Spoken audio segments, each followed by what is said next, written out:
BNP যদি তাদের জায়গা থেকে আবার নব্য স্বৈরাচার হইতে চায় তাহলে আমরা মনে করি যে তারা 5 বছর ক্ষমতায় টিকে থাকতে পারবে না। যে বিএনপি এই একদিনে যেটা শুরু করেছে এটা যদি তারা করতে থাকে তারা 2 বছর ঠিকমতো টিকতে পারবে না। আমরা একদম গতকালকে রাতে ফলাফল ঘোষণার পর থেকে শুরু করে এখন পর্যন্ত মানে শত শত নেতাকর্মীকে হুমকি দেওয়া হয়েছে।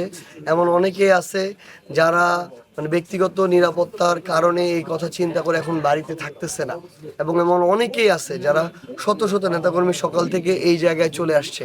তো এরকম আমরা বেশ অনেকগুলো জায়গায় প্রায় 30টার উপরে জায়গায় আমরা এখন পর্যন্ত পেয়েছি যেখানে আমাদের নেতাকর্মীদেরকে আক্রমণ করা হয়েছে, কয়েকটা জায়গায় তাদেরকে রক্তাক্ত করা হয়েছে, তাদের বাড়িঘরে হামলা করা হয়েছে, দোকানপাটে হামলা করা হয়েছে। এই কাজগুলো বিএনপির স্থানীয় পর্যায়ের বেশ কিছু নেতাকর্মী সন্ত্রাসী কায়দায় করছে।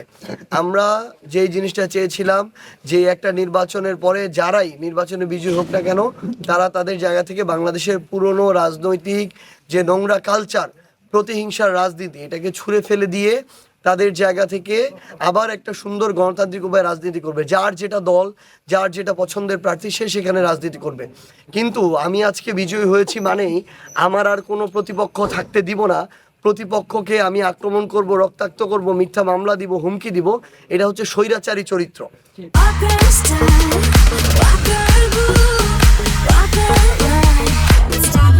বিএনপি যদি তাদের জায়গা থেকে আবার নব্য স্বৈরাচার হইতে চায় তাহলে আমরা মনে করি যে তারা 5 বছর ক্ষমতায় টিকে থাকতে পারবে না। এটা তাদের পতন অনিবার্য হয়ে যাবে। মানুষের মুখে মুখে এই একদিনে কথা উঠে গিয়েছে অলরেডি যে বিএনপি এই একদিনে যেটা শুরু করেছে এটা যদি তারা করতে থাকে তারা 2 বছর ঠিকমতো টিকতে পারবে না। আমরা স্পষ্ট করে পঞ্চগড় 1 আসন থেকে শুরু করে বাংলাদেশের 300 আসনের জন্যই বলি যে আপনারা অধিকাংশ আসনে বিজয়ী হয়েছেন। আপনারা কয়েকদিন আগেও নিজেরা ভুক্তভোগী ছিলেন, নির্যাতিত ছিলেন। একই চরিত্র যদি আপনারা দেখান সামনে আপনাদের অবস্থা এর চেয়েও খারাপ হবে।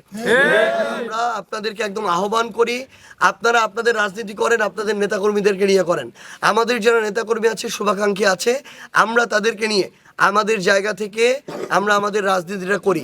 যদি আপনারা বাধা দিতে চান, মিথ্যা মামলা দিতে চান, হুমকি দিতে চান, হয়রানি করতে চান, আমরা একটা লিমিট পর্যন্ত সহ্য করব, কিন্তু তারপরে আমরা কিন্তু আর ছাড় দিব না। এটা আমার আসনের ক্ষেত্রে ভুলে গেলে হবে না যে আপনারা আপনাদের জায়গা থেকে ইলেকশন ইঞ্জিনিয়ারিং এর আশ্রয় নিয়ে 1,76,000 ভোট পেয়েছেন, আর আমরা 1,68,000 ভোট পেয়েছি। 1,68,000 মানুষকে একটা আসনে যদি প্রতিপক্ষ বানায় রাজনীতি করতে চান, আমরাও দেখে নিব আপনারা কিভাবে রাজনীতি করতে পারেন। 48% মানুষ এই জায়গায় ভোট দিয়েছে। এই মানুষগুলোকে যদি কেউ কারো জায়গা থেকে এই ধরনের রাজনৈতিক প্রতিহিংসার বশবর্তী হয়ে মানুষের উপরে জুলুম করতে চায়, হামলা করতে চায়, হয়রানি করতে চায়, বাড়িঘর ভাঙচুর করতে চায়, ব্যবসা প্রতিষ্ঠান ভাঙচুর করতে চায়, বাড়িতে থাকতে না দেয়, এটা রাজনৈতিকভাবে মোকাবেলা করার জন্য আমাদের যা করা লাগে আমরা তাই করব। কিন্তু আবার নতুন করে এই পঞ্চগড়ে এই বাংলাদেশে আমরা কোনো নব্য স্বৈরাচার তৈরি হইতে দিব না।